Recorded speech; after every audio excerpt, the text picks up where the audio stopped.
నమస్కారం. నేను మీ కొల్ల రవీంద్ర. పిఠాపురం నుంచి తొలి విడత ఉద్యమి సభ్యత్వం, ఇంతకుముందు జనసేన పార్టీ క్రియాశీల సభ్యత్వం ఉన్నారు, ఇప్పుడు దాన్ని ఉద్యమిగా పేరు మార్చారు. ఈ ఉద్యమి సభ్యత్వం తొలి విడత అంటే టెక్నికల్గా ఇది 5వ విడత జనసేన పార్టీ సభ్యత్వం పరంగా, క్రియాశీల సభ్యత్వం పరంగా. కానీ పేరు మార్చిన తర్వాత ఉద్యమిగా మొదటి విడత సభ్యత్వ నమోదు కార్యక్రమం ఇది పిఠాపురంలో ఈ రోజు నుంచి స్టార్ట్ చేశారు. ఫిబ్రవరి 26వ తారీఖు నుంచి రాష్ట్రమనే కాదు, ఆంధ్ర, తెలంగాణ, కర్ణాటక, ఒరిస్సా కూడా, తమిళనాడులో కూడా ఈసారి ప్లాన్ చేస్తున్నారు. అన్ని చోట్ల ఈ కార్యక్రమం ఉంటుంది.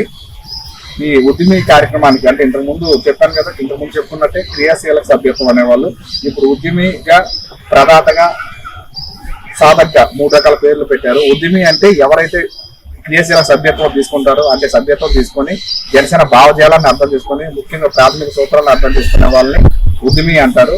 అలాగే సాధక్ అనే వాళ్ళు ఏంటంటే ఇంతకుముందు క్రియా వాలంటీర్లు అనేవాళ్ళు, వాళ్ళకి ఇప్పుడు సాధక్ అంటున్నారు. సాధక్ అనే వాళ్ళు ఏం చేస్తారంటే పార్టీలో కొత్త వారిని చేర్చడం, అంటే కొత్త వారికి సభ్యత్వం ఇవ్వడం, ఉన్న వాళ్ళది రెన్యువల్ చేయించడం. అంటే ఇంతకుముందు క్రియా వాలంటీర్లు ఏవైతే చేసేవాళ్ళో వాళ్ళు ఇప్పుడు సాధక్గా ఉంటారు. పార్టీ భావజాలాన్ని 10 మందికి తెలియజేసి పార్టీని మరింత ప్రజల్లోకి ముందుకు తీసుకెళ్లే వాళ్ళని సాధక్ అంటారు. అలాగే ప్రదాత అంటే ఇంతకుముందు నా సేన నా వంతు కార్యక్రమం ద్వారా చాలా మంది ఆర్థిక సహాయం చేశారు పార్టీకి. అలాంటి పర్సన్ ని ఈసారి ప్రదాత అంటున్నారు. ప్రదాత అంటే పార్టీ సభ్యత్వం తీసుకుంటే పాటు పార్టీకి టెక్నికల్ గా సలహాలు సూచనలు ఇచ్చేవాళ్ళు, ఇంటలెక్చువల్ సపోర్ట్ చేసేవాళ్ళు, దాంతో పాటు ఆర్థిక సహాయం చేసే వాళ్ళని ప్రదాత అంటున్నారు. ఆ ప్రదాతలుగా మొట్టమొదటి ప్రదాతగా పవన్ కళ్యాణ్ గారే ఉన్నారు. మొదటి సభ్యత్వం తీసుకుని 2 కోట్ల రూపాయలు పార్టీకి ఫండ్గా ఇచ్చి మొదటి సభ్యత్వం తీసుకున్నారు. సో మొట్టమొదటి ప్రదాత ఆయనే అవుతారు. దాంతో పాటు ఈ రోజు పిఠాపురంలో స్టార్ట్ అయిన ఈ కార్యక్రమం చాలా రమ్యంగా జరుగుతుంది, చాలా ఆహ్లాదభరిత వాతావరణంలో జరుగుతుంది. మరి ఈ సభ్యత్వం ఎలా తీసుకోవాలని చెప్పి అందరిలోనూ డౌట్ ఉంది.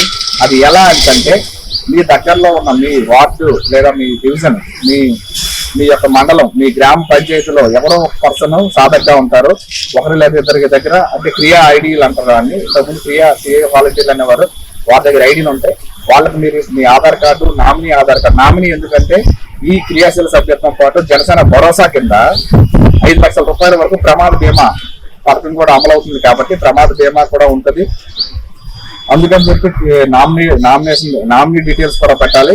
ఆ నామినీ డీటెయిల్స్ తో పాటు మీ డీటెయిల్స్, మీ ఫోన్ నెంబరు, మీ అడ్రస్, దాంతో పాటు ఒక 500 రూపాయలు ఈ సభ్యత్వానికి తీసుకుంటారు. ఎందుకు అంటే 5 లక్షల రూపాయల ఆ యాక్సిడెంటల్ పాలసీ తీసుకునేదానికి ఈ 500 సభ్యత్వం 500 రూపాయలు యూజ్ అవుతుంది.